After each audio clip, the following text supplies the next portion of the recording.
It time? sounds good. It sounds good. It sounds good. Perfect. I think Finally. it might have been the update. Did you change something? So I did fiddle around with settings, but I also put the headphones just in case. So it's All probably right. a mixture, but who knows? All Because I right. used to do these regularly, and I set the settings for like live streams, the audio levels and shit. But I haven't been doing these for a while, so right. So it probably was on my part. Oh no, you're good, dude. You're good. I Perfect. haven't done this. Finally. I haven't done this since I did it with Ramsey a while ago. Oh yeah, there you go. It's been a while. Yeah, Okay, let me it was just set there. this up. Say hi to my friend. Hey. Are we live like So on the air on Marshall or? Geeks. Yeah, Marshall Geeks. Oh, So cool. yeah, sick stuff. But All since right. I haven't been doing these for a while, probably just a couple of people will join later on. But I can leave it up as a video so people can check it out. Yeah, just edit out the beginning part. Do you have an Right, intro right, that right, you right. do? Oh no, so I'm doing these super informally, especially since this is the first time in a while. So let's just talk about anything really. So All right. Well, do you want to introduce yourself first? Not uh, you. Do you want to introduce yourself first? oh yeah, so I'm Tomo from Martial Geeks, and I haven't been doing live streams in a while. But I'm here with my good friend Ryan, who's a badass Sanda kung fu I know crazy about dude. badass. Yeah, definitely. And we're gonna talk about probably loads of kung fu stuff, but just fighting in general. So Ryan, introduce yourself and let's just start. uh, well, I'm Ryan. I'm just a guy. I competed for the United States national team for Sunda, and I'm attempting to do the same here in Taiwan. I won the Pan American title of North and South America for Sunda in the United States, and if I can do that for the Asian Games here in Taiwan, then I'll be even golden. That's Asia and the Pan Americans. Put that together, maybe I'll have a world title in 2027. It'd be amazing.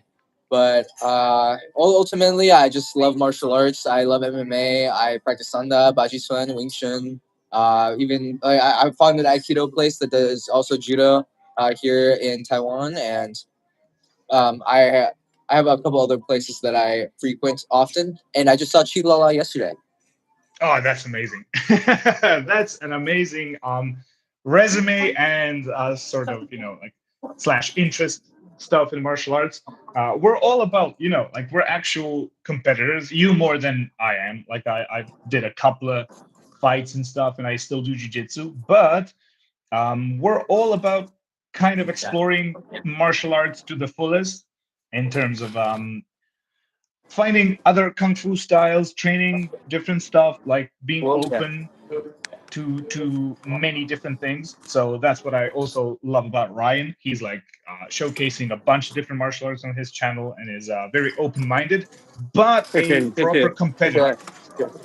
That's awesome. I I think it's very important to keep that open mind because every single style has its own rich history and its ability to make the techniques work in any setting, whether it is boxing, for example, this guy in the Yeah, comments saying, Carlo. or maybe it's in MMA, maybe it's in kickboxing, maybe it's in sanda, maybe it's in jiu-jitsu, even wrestling, whatever. Like all these modern combat sports are just methodologies by which, yeah, but all these are methodologies by which we can just implement the styles that we enjoy. For example, I just did a boxing match and I was on Jerry Lewis' channel, Fight Commentary Breakdowns. I tried out doing Chinese martial arts in the boxing setting, and I essentially did, I think, 2 sessions of boxing the entire fight camp. I barely did any boxing. I was mainly doing Wing Chun, Baji Chuan, Swai Jiao, and that's basically it. Like, and a Perfect. little bit of Filipino martial arts. And Right, right. yeah, so like I really believe that the Chinese martial arts can be effective, whether it's in boxing or whatever. Most recently, I did it in boxing, but I mean, Sanda itself is a Chinese martial art and all of that. So that in and of itself is a medium by which you can do it, but it's also a system in which it is a Chinese martial art by itself.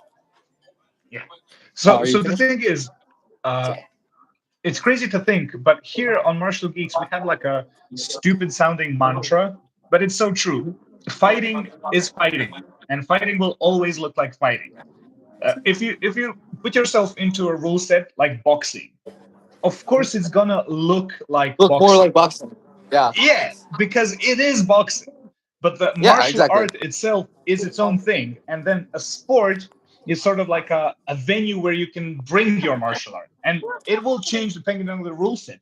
But fighting is always fighting.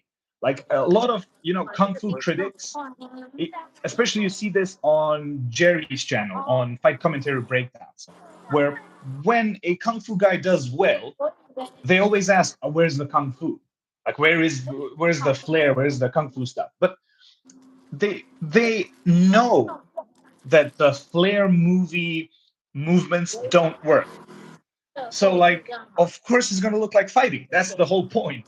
So it's hilarious to hear like these criticisms I that kind of miss the point. So yeah. I agree with that to some degree. I think fighting will look like fighting, but people have this preconceived notion, and I know this isn't what you said, but people have Mhm, this preconceived notion that if you say in kickboxing, it will look like just, or say if you mhm, fight, it'll look like kickboxing. When mhm. really the kickboxing style is as a result of a rule set of Yeah. kickboxing.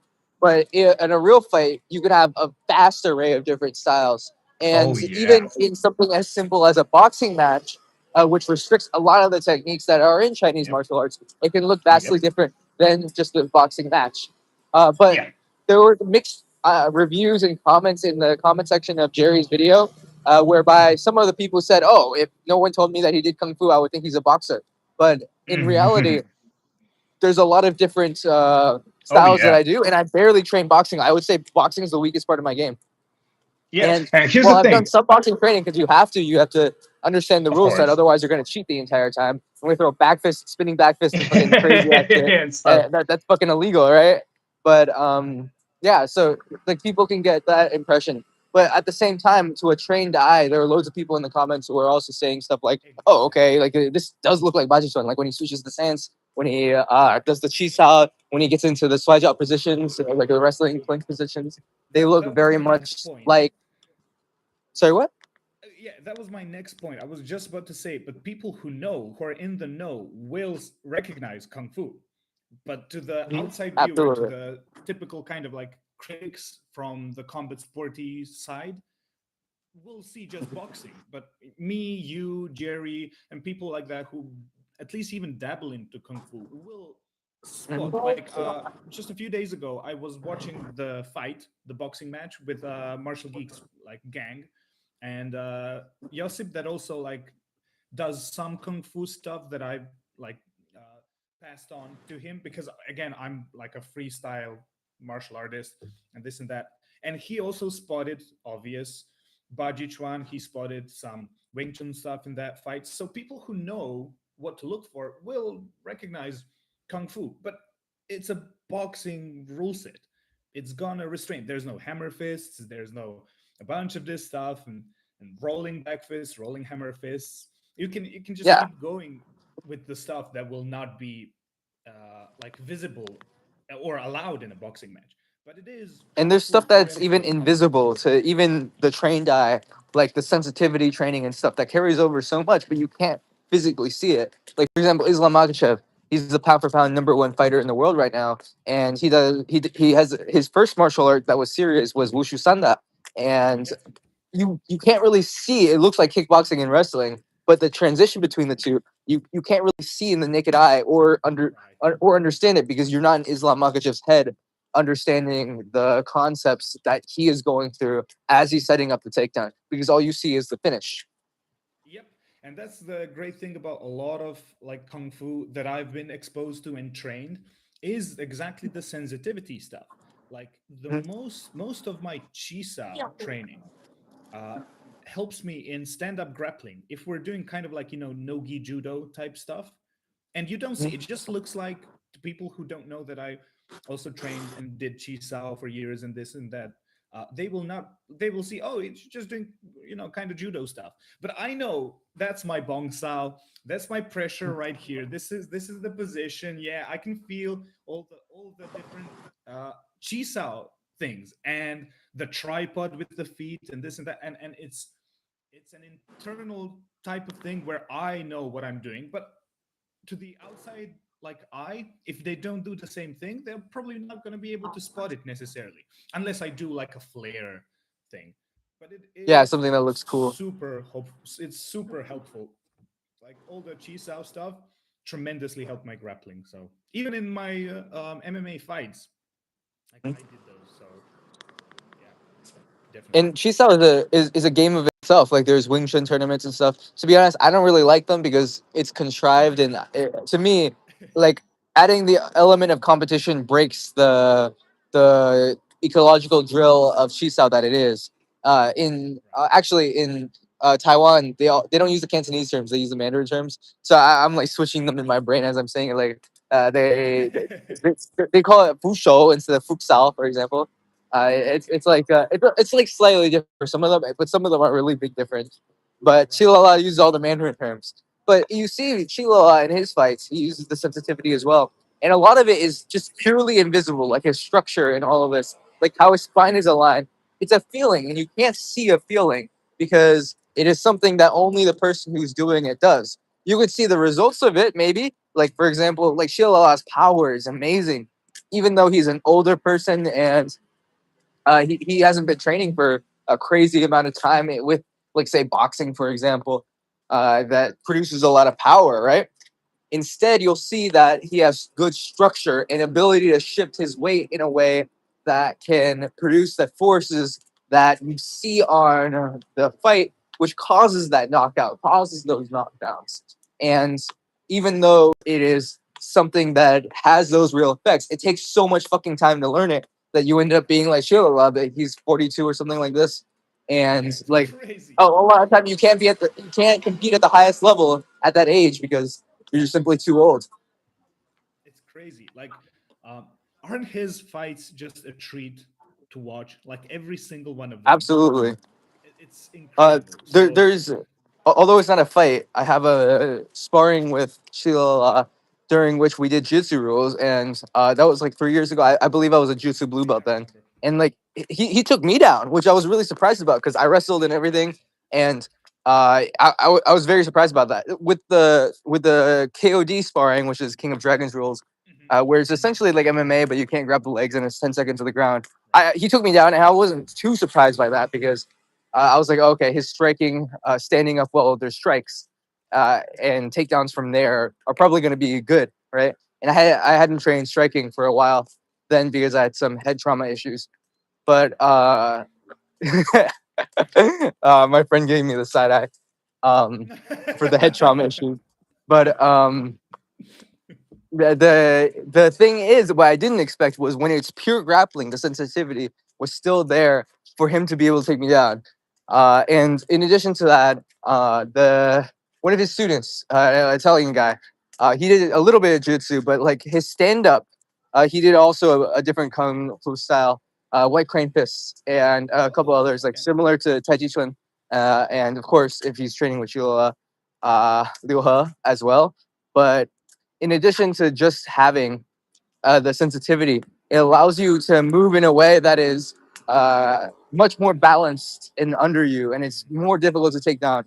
And if you can, and of course, that isn't all you need. I still took Chilo down. I still took his student down. But if you can add the wrestling in addition to that, Mhm. to the sensitivity, then you become a very dangerous fighter.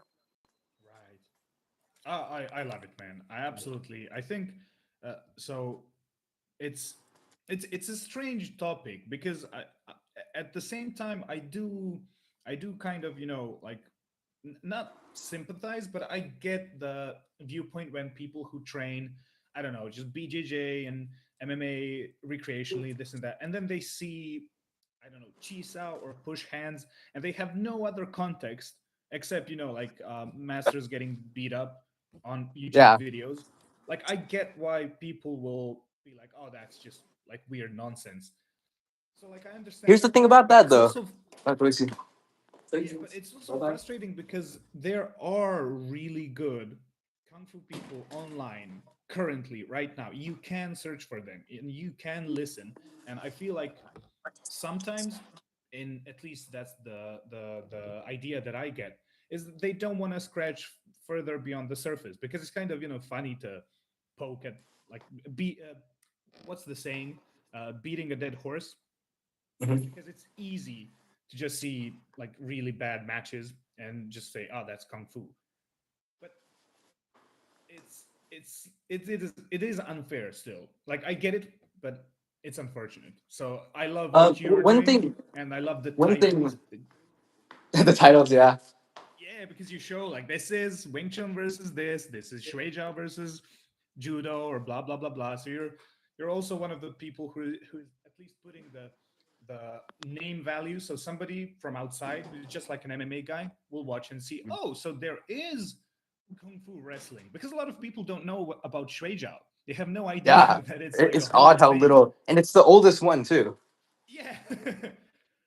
So yeah, but you were gonna say, and I cut you off. So Oh, one thing about those style versus style matchups that are like, oh, the old master gets beat up. For one, they're not really a master. Like they just do forms or whatever. yeah. And number two, like we saw with Mike Tyson versus Jake Paul, for example, like when you're that old, you can't fight anymore. You're just too old, right? Even if you were one of the greatest heavyweights to ever grace the sport, you can't fight anymore because you're simply too old. And that's the same thing for the Kung Fu masters, and even more so because they're even older oftentimes.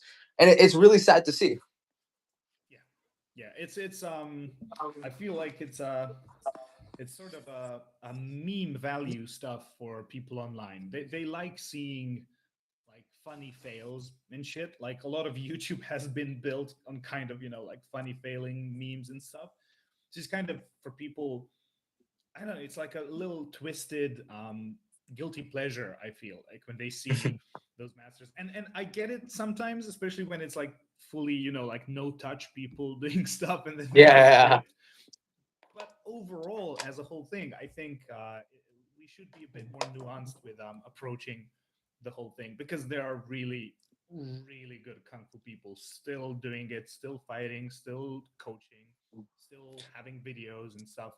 So like, Part that's of the something problem to also is how big the umbrella is of kung fu. Like it just means Chinese martial arts. There's so many yeah. different types, and you can't defend like all of it at once because, oh, I only do one of those styles. I can't do like three. But for example, if I went to a boxing gym, it's probably going to be similar to another boxing gym. But even the traditional style, well, traditional styles, I should say, the modern quote unquote styles, like the ones that people believe to be very effective in Muay Thai, like say sorry, not in Muay Thai, but in MMA, like for example, Muay Thai, wrestling, Jiu-Jitsu, you'll see a lot of those schools are really bad because like it Mhm. just so happens to be that there are different levels of quality of martial arts gyms. And for example, like a traditional Muay Thai gym that is very back foot heavy has a lot of the same issues that traditional Chinese martial arts have as well because when you have those traditional styles, it is based in a rule set that isn't exactly MMA and is affected by cultural standards. Right, right. It is, it is a very particular spot to be in, I think. So you're like a genuine kung fu guy. I'm sort of, I call myself, like a kung fu enthusiast, really, because I did train like Wing Chun. I did do JKD. I did Wing Chun formally and this and that. But as a random white dude from Croatia, being like 15 and obsessing over, Chinese sounding words and Bruce this and Lee, that. yeah. Like, when I matured, it was like, oh, this is, like, a little cringe. So I just started like actually focusing on the techniques and on actual sparring and all that stuff. So probably that's what pushed me in more of a, functional direction, and I ended up doing actual like combat sports and stuff. But it is a weird spot to be, sort of, a competitor in all these, very recognized combat sports, but also, no, kung fu and even aikido. This is all cool stuff, guys, and you have to sort of, like, do apologetics for it, Yeah, and I it's understand the crazy. feeling. It's crazy. Yeah. But the coolest feeling is if there's like an open mat or sparring day, and I would roll or grapple with a person for the first time about my skill level, and then I'd whip out a standing wrist lock or some bullshit. And then Yeah. afterwards they go, "What was that?" And I can't wait to say, "Oh, that was kung fu and aikido." That's like the Yeah. coolest feeling, because To then me it's like, though, "Oh shit." I think the issue with a lot of the apologists is that they don't learn the rules of the sport that they're going into. They just assume that they know all it needs to know, and and they hyper fixate on the stuff that's different. Like for example, like in Wing Chun, for example, like you have like basic straight punches, and like that's the majority of stuff you're going to be throwing in a fight. Of course, you have the chi sao skills, you have the bridges and all of this, but the majority of your fight is going to be straight punches, elbows, kicks to the knee, like those are all very effective things, and they're like, oh, okay, I need to prove that this aspect, the chi sao works, or the bong sao works, and when it's situational and you can't really force those things by necessity. And oddly, the combat sports guys, like for example, Dustin Poirier, he uses a bong sao very well, and he doesn't even do Wing Chun. Tony Ferguson does Wing Chun, and he pulls off a lot of these things as well, because he's not focused on just trying to make one thing work. He's instead focused on winning the fight, and if it comes out, it comes out, and Yeah, that exactly. isn't as I a think result of trying to force it. yeah, I think forcing is where a lot of it like it fails even in sparring, even with people who are really competent fighters that do kung fu. But if they force it, that's like me. I don't know. I'm doing BJJ and then I'm just trying to force a single move, and it's like a competition. This just win the fight. That's all. And I Yeah, was gonna and say, if something isn't there, switch. Yeah. yeah, exactly. And I think a really good example of this is if you've seen Rose Namajunas Mhm. training with Greg Nelson, they do Yeah. the Habud, Mhm. which is they're doing Chisao, and somebody can go, well, I haven't seen that in her fights, and that's the thing. Like, why would she like?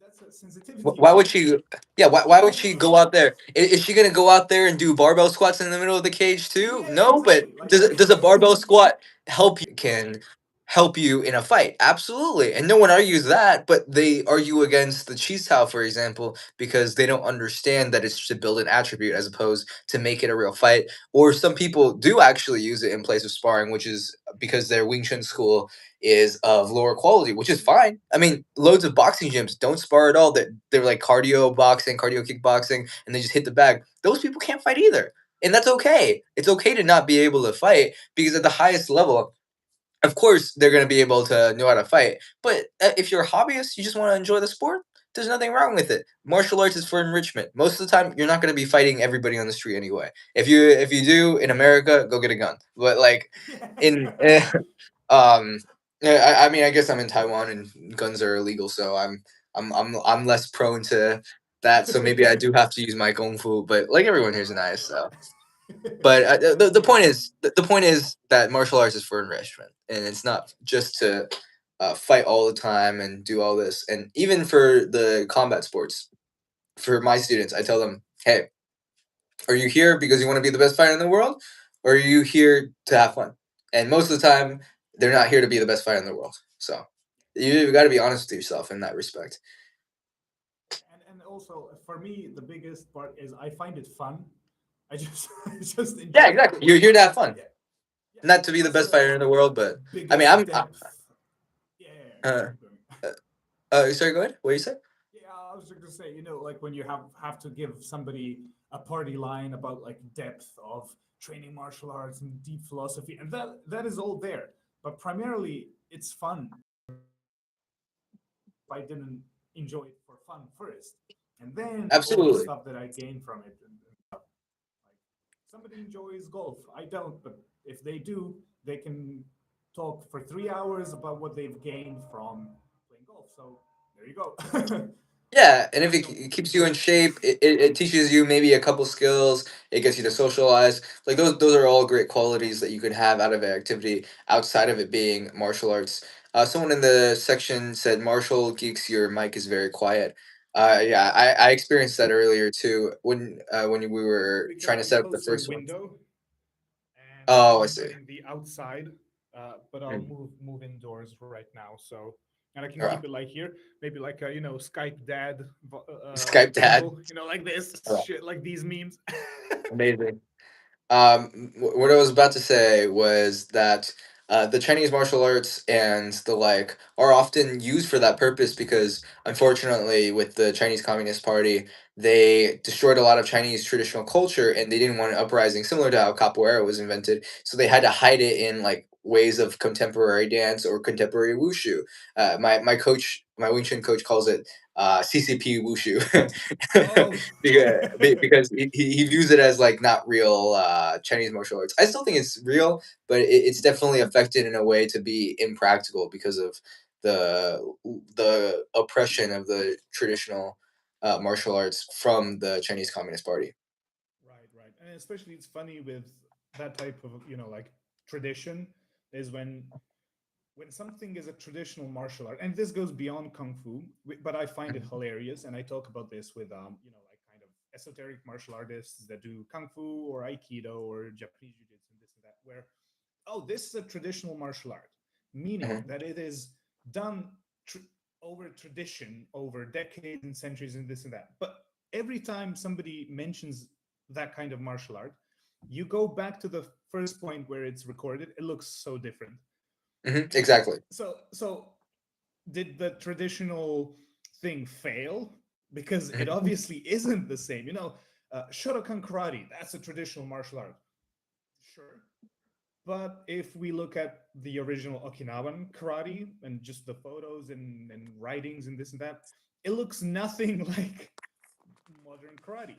So it's like, which tradition was passed on? It just changes over time. So it is kind of funny to think like, a traditional martial art, even the most traditional martial arts, kind of aren't really traditional at all. Yeah. So Look at Muay. Like what's very well documented is the introduction of Western boxing to into what is nowadays Muay Thai, there you go. and it looks completely different. And even Muay Thai in Thailand versus Muay Thai in America looks absolutely different because a lot of the Muay Thai stuff in America and other countries as well are Americanized and or I would like to say MMAified, whereby they have a wider stance and they're essentially using the rule set of Muay Thai, i.e., their punching, kicking, knees, elbows, sweeps, and they use it in a way to do their MMA techniques, which is exactly the thing that I am doing with Chinese martial arts in modern combat sports. And that is the way you get better at real life fighting because although all fighting will look like fighting under that said rule set, fighting in general is such a self-expressive and unique individualized way of approaching a very complex nuanced and multifaceted problem, and when you have that issue you have so much room for error whereby you oftentimes narrow down where you can do your strikes. Can I only do strikes? Can I only grapple? Can I only punch? Can I only kick? In order to simplify it for your people, especially if it has influence from cultures. For example, like Western boxing says only punches, for example. Or it started off where you could wrestle a little bit and you can hit with different parts of the hand. There were more rounds, but then it gets influenced by the culture. For example, oh, it looks too dangerous, so I'm going to add the gloves. Or too many people don't like the wrestling, it's not intriguing enough, so they're going to stop that. Or someone dies because it went 15 rounds instead of 12, so we're going to set the limit at 12 rounds. And those cultural impacts heavily influence how that martial art looks. And knowing those things, you can treat it as if those rule sets are ecological games, and you can use the techniques in those ecological games to gain skill in that particular area because oftentimes and almost every time, every fighter that you will fight has a hole in their game somewhere. They are weak somewhere. And even if you are weaker than them in every aspect of the game, let's say Muay Thai, wrestling, jiu-jitsu, this very standard three that get taught at MMA gyms, say you're weak in those three areas compared to your opponent, maybe the difference between you two is that between the Muay Thai and between the wrestling, you're good at Chisao. And if you can Mhm. force the fight in that area, then you can still win, regardless of if whether you're a much worse fighter literally everywhere else. Yeah, that's such a good point, and it is it's, martial arts, whatever like angle we take, there's always more nuance than it seems at the first glance. Always, whenever you try and think about like um, deeply and about specific things, the first thing you learn is, there's so much more to think about, and there's so much more um, nuance and specificity in martial arts than, this works. this doesn't. This is the way it's supposed to be done. This, like, how many single leg takedowns are there? Like, It's we a will million. say, yeah, we will say, oh, that's a single leg. That's like a single Just grabbing a leg. technique. Yeah, but it's there's so much, like, within just the same looking single leg, there's variation upon variation upon variation upon variation. So it is super complex, and it kind of annoys me when people dumb it down in debates. It's fine if you're just giving a party line or whatever, but this is what it's all about. It's not black and white, and that's unfortunate that we have to be, like, not just kung fu but just martial arts apologists in general. Because especially like you said, kung fu, it's almost like saying, oh yeah, Chinese martial arts either work or they don't. It's like But that's almost like there's saying some that, martial arts yeah, either work or they don't. Like, what are you trying to sometimes say? it's a nuanced conversation, and people don't like the nuance. They want a quick and easy answer that they can buy today. And when you go to a place like an MMA gym, and in a place like America, heavily capitalistic, where there's less nuance, and you want to make a decision now, you have to make something like that happen, whereby you make it more black and white, and that's at the detriment of the nuances and the amazing techniques that you can find between the cracks of the traditional styles that people believe to work in MMA. Someone in the comments said that I think that martial arts get watered down and or changed by practitioners over the years. It's why I never criticize any style, because I think you can find practitioners who make that style work. I agree that practitioners can change it over the years, and some of them get watered down. And oftentimes, when you say one word, it can mean many things. If I say to someone in Korea, for example, I do Taekwondo, or if I say to someone from an ITF American style Taekwondo school, I do Taekwondo, it means two different things. And when you have people all the way around the world on the internet or whatever saying, oh, Taekwondo this, Taekwondo that, or any style for that matter, a lot of the times that you conflate things and you have biases towards a certain group of style that a most of the time most people haven't put years to study it, they don't really know it, and b, you're talking about two different things here. One allows punches to the head, for example, in ITF, as opposed to WT doesn't allow punches to the head. So there are massive differences in style in just one art. And in addition to that, yeah, practitioners can change it over the years. Like, for example, Mike Tyson has a profound impact on Western boxing, and it was actually a regression of the style as opposed to an evolution, by which you used previously textbook form from things like Jack Dempsey, for example, that Yeah. were considered esoteric and not as good for modern boxing. And you'll have guys who revolutionize the sport that use new techniques that haven't been seen, like Lomachenko, or for example, Usyk, who practices other martial arts that he uses in boxing, and he becomes the best in the world at it. Same with guys like Islam Makhachev. Same with guys who end up being the greats, like Demetrius Johnson. Like no one, there's no style in the fucking world that does a suplex to armbar ever. Like Yeah. Mighty these are armbar. things.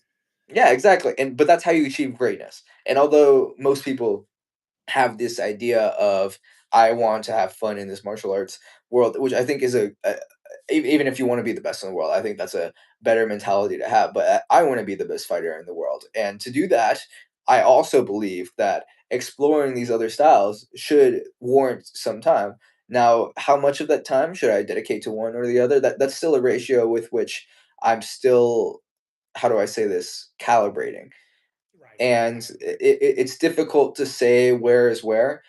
I see a lot of people in, just say, the jiu-jitsu sphere that say the majority of work or all of it should be ecological, and or most people call it live drills. And there are some people who are classical who say, oh, you should be just drilling techniques over and over and over and over and over again and barely do any rolling, or just do rolling and not do any live drills.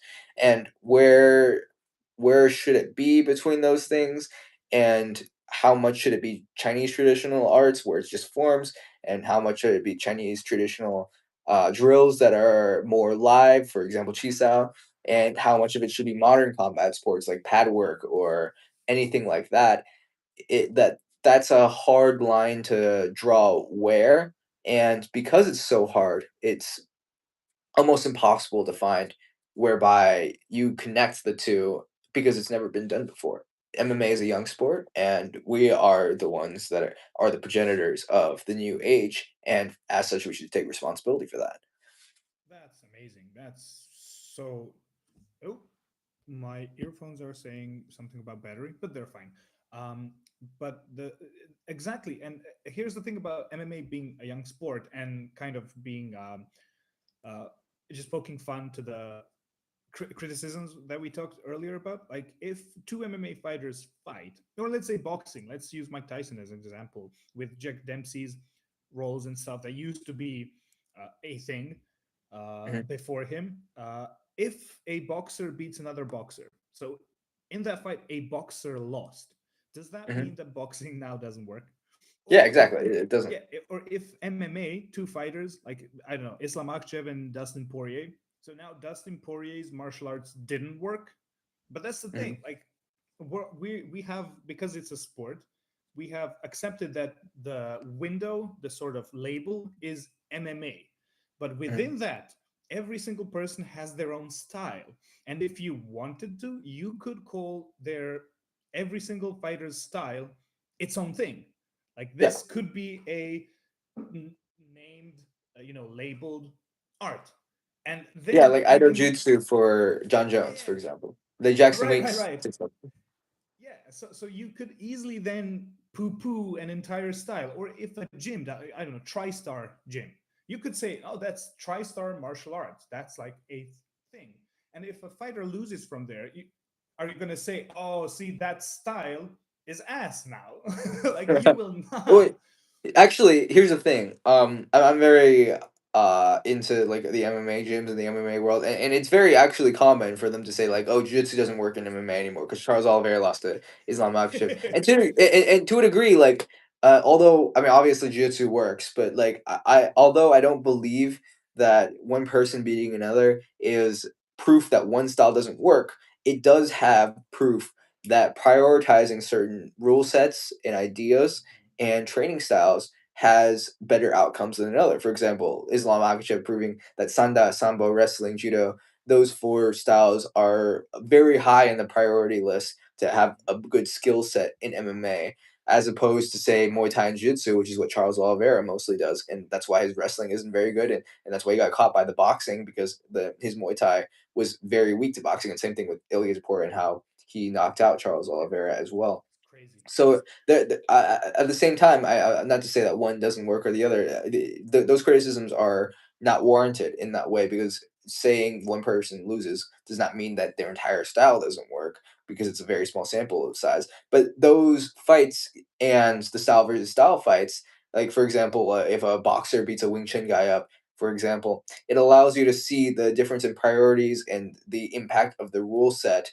And in addition to that, just the weaknesses of each style and the interactions between the two. And there is something to learn from it. And I think that as someone who does a lot of style versus style videos myself, I just go out there and challenge a lot of different martial artists. I learn it from it as well, and it helps me improve my game in ways that a lot of other mixed martial artists who just spar with the same guys over and over again with the same styles over and over again, they don't get prepared for. And a lot of times they are, although they may be better fighters than me, I will catch them in sparring and or in fights because they're not used to fighting someone with say my style, and that is a massive advantage. And that's how guys like Wonder Boy, guys like Lito Machida, guys like GSP, guys like Kung Lee with Sanda and Islam Makhachev with Sanda. Mm. That's how they are so effective in their art. Same with John Wei Lee, and that is something that you can gain just from being more open minded, not even from training very hard in other styles, but just simply exploring and being open minded. Oh yeah, and you just reminded me of a hilarious thing that I often joke about, and I find it hilarious. And the thing is, so I joke about when I meet a new jujitsu practitioner that I haven't Mhm. met before, and oh, let's roll, let's do it, and whatever belt it might be. Like, But I'm a blue belt, but yeah, um, let's say I'm going against like a slightly higher belt level than me or whatever. And then I Mm, joke about, oh, so here are my tactics. I will roll with them just once.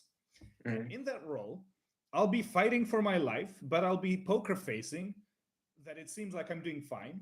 And I'll pull off a weird wrist lock just for a moment and finish the session. Not win, not do anything special, but I will conserve the image that ooh, like he did a weird wrist lock and he was just flow rolling. So I will keep the mystique of yeah, I'm really really good. But if I do it the second time, they'll figure out my shit and beat me. They'll learn that I'm not actually that good. But I will be like, yeah, it was just a chill roll, even though I was fighting for my life. But I pulled a purple belt bullshit with Aikido thing just once, and that's enough to keep like The kind mystique. of be like, oh, this guy is kind of doing weird shit here. I Not got my really purple good. belt like a half a year ago, I believe, That's and crazy. Like, I mean, to be honest, like it's difficult because there are a lot of purple belts who can beat black belts. I just went to this judo gym and I rolled with like all their black belts and submitted or through all of them. And like there are different levels too. Like for example, I went with this guy from France who was part of the French national team for judo, and he threw the fuck out of me. So there are different levels of black belts, and to me, belts are not an accurate reflection of your skill. And in some ways, I feel like as though I don't deserve my own purple belt because I don't really train in the gi with gi jiu-jitsu as very often, and there are many influences on that and the mystique of all of that. But there are styles and systems within jiu-jitsu that you could label as different styles. My coach hates the idea of saying styles or, for example, Muay Thai and boxing and Sanda, whatever. He believes that styles are for the individual, and in art, for example, instead of the word style is what you would say for example, Muay Thai, boxing, those are yeah, arts. And within those arts, you correct. could have separate styles. And you can add the mystique of pretending that you are better than the other by finding the part where they are very weak at, which is, for example, a lot of them don't train Aikido because they believe it doesn't work, right? And although it's funny in that way, you can use that in an advantage whereby there are such a broad rule set like MMA where you can do a lot of everything or almost everything. And if you can find that one place where they are weak at and you can make the fight there, you can make it a competitive fight even though you're fighting for your life, you know? Yeah, yeah, exactly. But yeah, that's so true. That's so true. And I absolutely clued and agree with that statement. That I absolutely am also a bit of an advocate for distinctualizing between the word art and style. I really think that colloquially fine, but if we're trying to be specific, like Muay Thai is a martial art thing. It's own art, and then style is like so M- for here Muay with the Thai, martial right? geeks. Yeah. Like there's five core martial geeks members, and we all train Mm, together, and we all do pretty much we train at the same gyms right now, but we're mm, all five different styles of people, even though mm, we're training BJJ, Japanese Jiu Jitsu, and MMA currently. mm, And we're still doing all those three things differently. And mm, it's our style, but the art is it's art or combat sport, depending on what we're specifically talking about. So I absolutely agree with that. That's a super useful distinction when talking to people about things because it kind of focuses on the idea that again, like back to the MMA thing, like Dustin Poirier and Islam Makhachev both do MMA, but they have different styles, and mm. we see how it reflects and how it goes on that specific night between those two people. So every fight is a style versus style fight, just Mm. maybe not art versus art or whatever.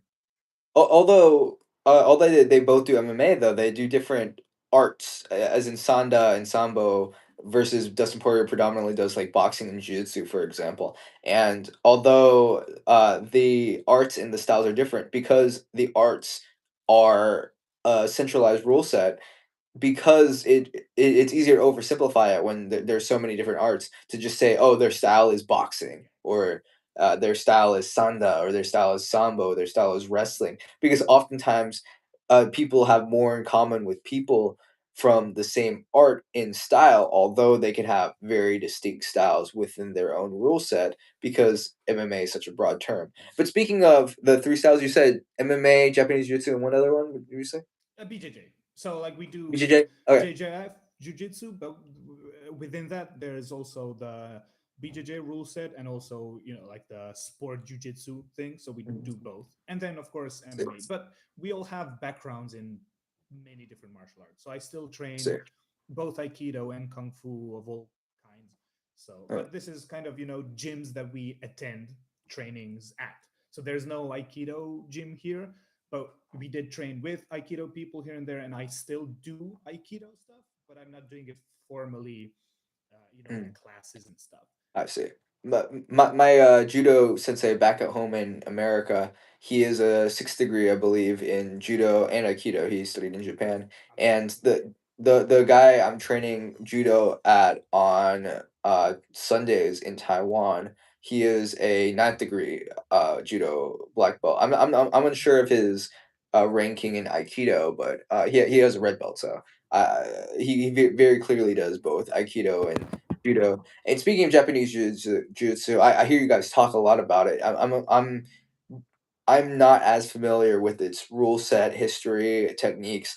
From my understanding, it is predominantly focused more so on the ground than judo, and Mhm. predates it, and it allows for things like strikes on the ground, and focuses on stuff like that. And that's the fundamental difference between that and Brazilian jiu-jitsu. Am I correct? Incorrect? It's pretty much, but the Uh, thing is, Japanese jiu-jitsu is its own can of worms. It's like, speaking of like arts and styles, uh, the wording Japanese jiu-jitsu is a bit of a it's a bit of an invented thing because it's almost like redundant. saying kung fu.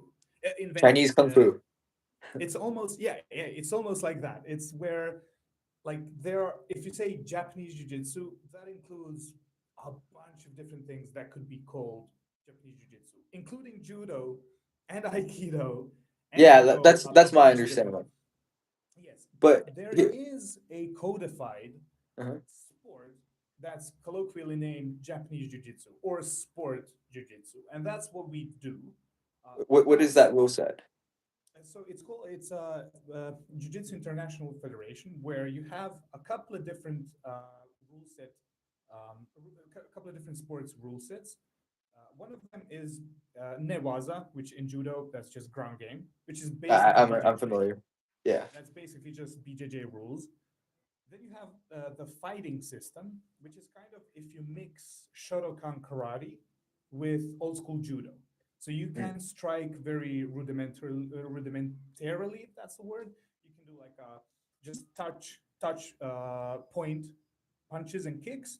But if you start grappling, then it's full on, like just grappling to submissions and stuff. So it's a bit of a, like a weird mix. And then sometimes you have full contact jujitsu, but that's the rarest one. And that's just MMA in a gi.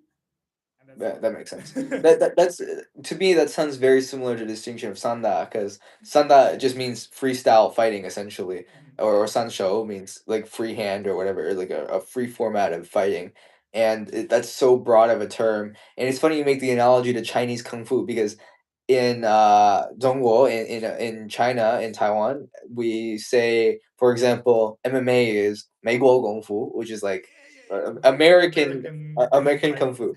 Yeah. Or and it's odd how these languages interact in that way.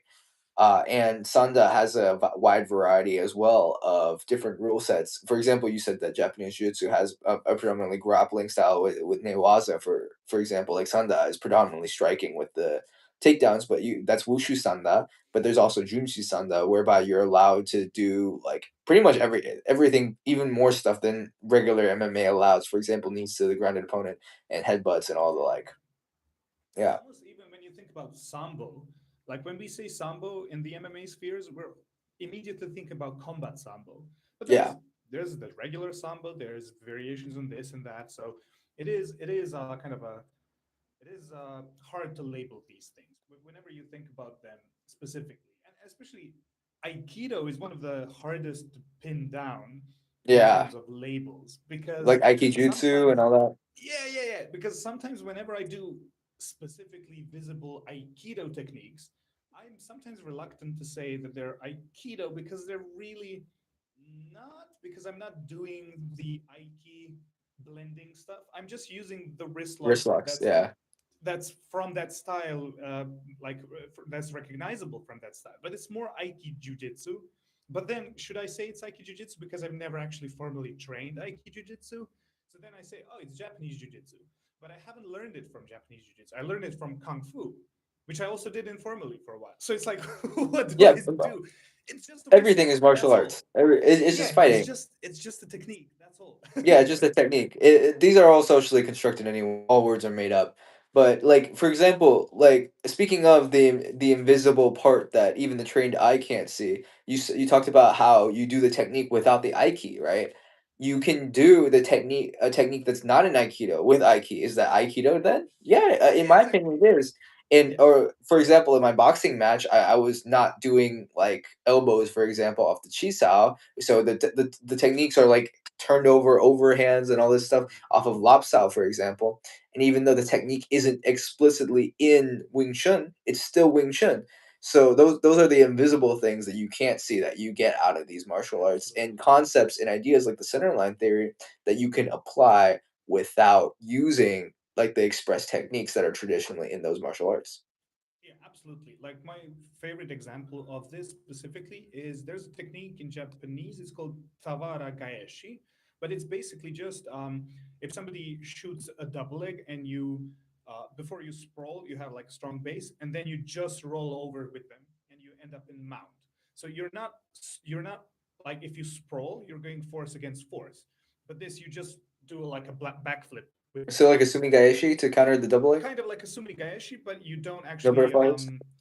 you don't actually lift them with the leg. You just spin because it's all Right. reliant on the momentum. To I me, see.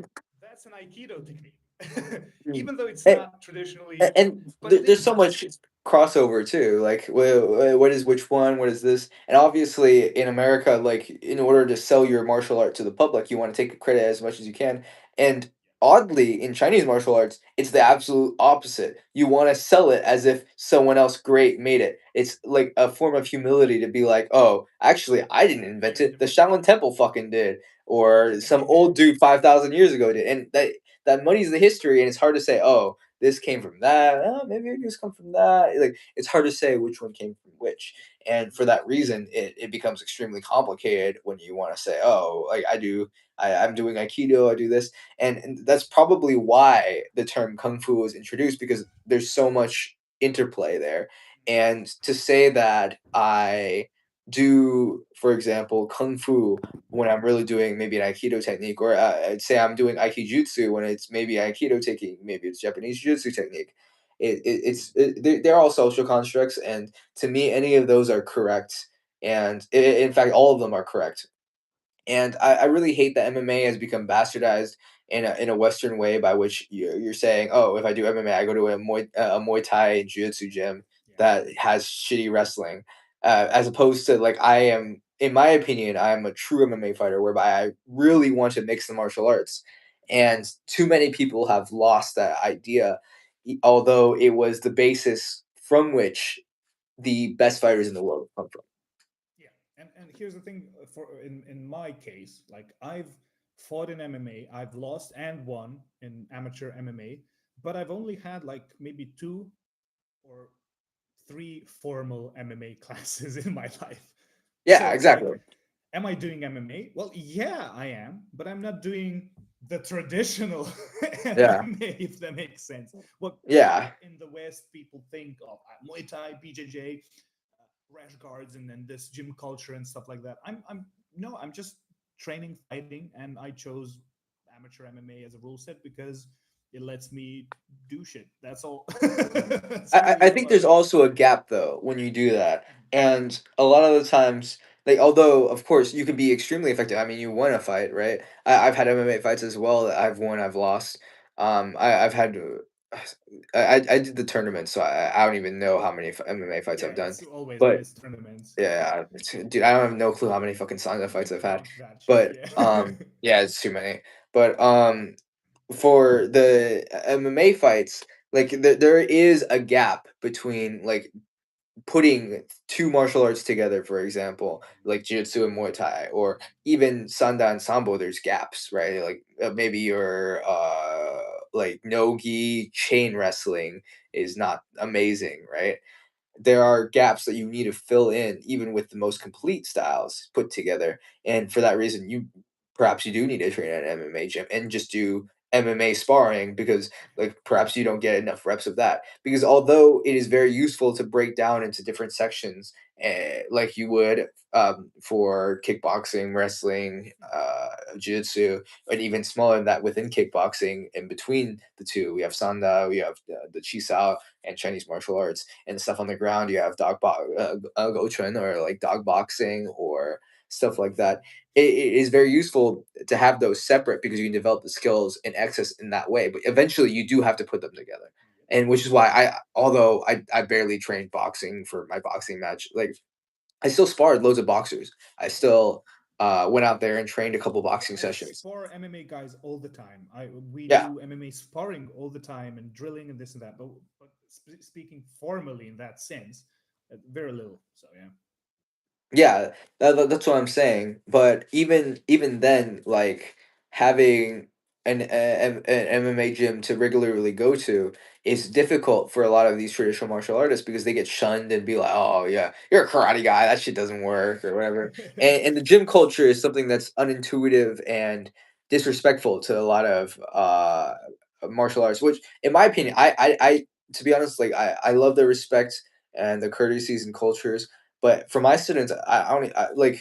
There's this guy Mickey in my class. He was saying, "Coach Ryan, can you help me with this?" I'm like, just call me Ryan. He was like, I'm just a guy, man. Like, and someone was like, "Oh, Sifu, I need help with this," and I was like, "Dude, just call me Ryan, man. Like, it's chill." And although I have this opinion, and many of my coaches do as well. Like my striking coach, my like probably best striking coach I've ever had is a guy who's had one kickboxing match in his entire life. And he lost. And he's still one of the best coaches I've ever had.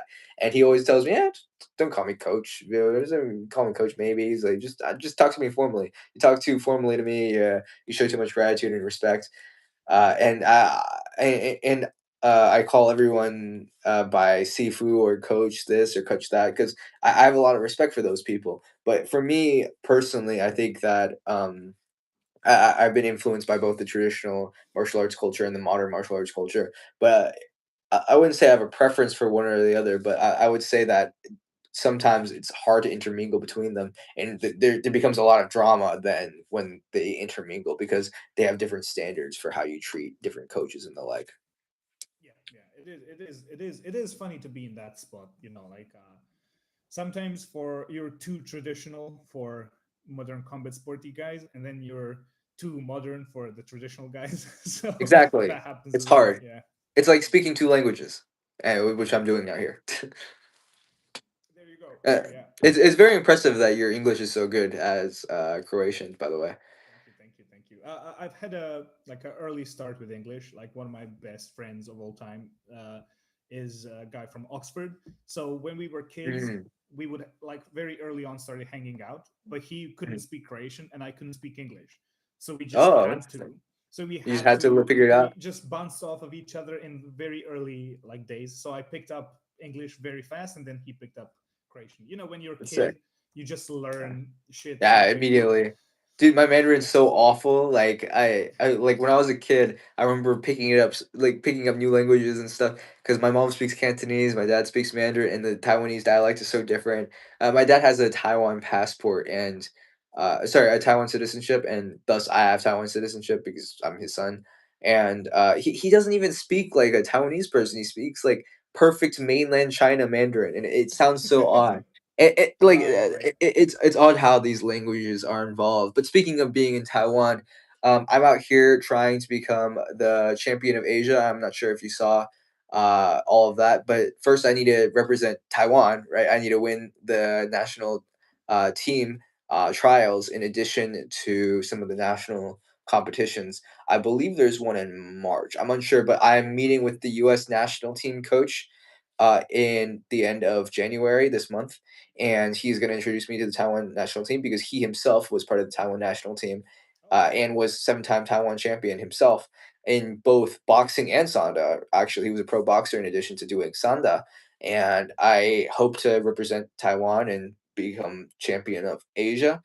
And becoming both champion of Asia and both of North and South America, I have an idealistic viewpoint of using both the Western and the Eastern styles. Although clearly I have a preference for the Eastern styles, I believe truly that there are no inferior nor superior styles. However, there are priorities by which you can develop faster, and even then that priority list is individual to the person, so much so based on limb length, size, even personality, that can impact how you will fight most optimally, which is very hard to find within, let alone your own style, but your own art, which is something that you have to find and decide to commit to on your first day as a martial artist, which is why I'm very grateful for the opportunities that I've had. that's amazing. And best of luck, dude, with the competitions and everything. So looking forward to updates and stuff. That's going to be fun. So you said end of January, you'll know like. Oh, end of January, the U.S. national team coach, who I've trained with out in Texas, I go there very often in order to prepare as a fight camp for the big national competitions, for the big international competitions. And he and I have a amicable relationship. I have lots of respect for him. His name is Coach Lee. I'm super grateful for all he's done for the sport of wushu sanda and the work for the USAWKF and his relentless effort to further the sport and grow new talent, and of course coming out to Taiwan and helping me. He's also coming for his son to be able to train with the Taiwan team for Sanda in 2026 for the junior worlds. That's amazing. That's awesome. Mm, End of January, we will be also doing like a grappling, nogi grappling tournament. So that will be mm, fun. I've skipped the entire 2025. I've done zero competitions. So I'll be back and hopefully I'll do some bullshit Aikido on somebody. That'd be sounds fun. amazing, dude. Yeah, yeah. Anyways, I will have to go and eat. Hmm. So let's like uh, finish it here, but we can do another Mm, one for later on for sure. I really want to be doing these more often, like I used to. But mm, before we go, of course, plug anything, do whatever. I'm sure that a lot of my viewers know you, but you never mm, know. So mm. hopefully we get new viewers for both our channels. So plug your stuff and Mm. go follow those My guys. my Instagram, TikTok, and YouTube is at Ryan Liu, Liu dot as in a period UMAA, which stands for United Martial Arts Academy, my home gym, where but I am under Sifu Yang Pan, and I also train under Will Beach with the WB method and Steve Chow. I also train with Black Sun Boxing, where I predominantly get my Wing Chun from, and also catch wrestling, and I'm very grateful for the lessons that I've had there. Those are my main gyms, but I also cross train in various martial arts such as judo under Sensei Matt, who is 6th degree black belt in both Aikido and judo. And I am currently training under Chilala and soon to be the national team in Taiwan. And also, I have in America with the United Martial Arts Academy, which is the coach of my current coach in United Martial Arts Academy, hence the similar names. Sifu Yangpan's coach was Coach Lee back in the day, whereby Sifu Yangpan was the person to represent the United States in the World Tournament, whereby he fought Romania, and I am eternally grateful for all the opportunities that I've had. And I hope that you'll put some of this in the description so that my rambling will have some easier ways to find. Yeah, I'll do it. Anyway, Yeah, if you are interested in my journey in Taiwan, please follow me, subscribe, and please subscribe to Tom. Thank you for having me. Have a good rest of your day. perfect.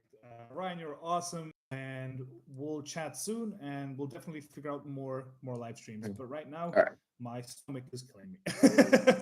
Have a good lunch, Take care, brother. dude. Yeah. Awesome. See you. Thank you for joining. Ciao. Ciao.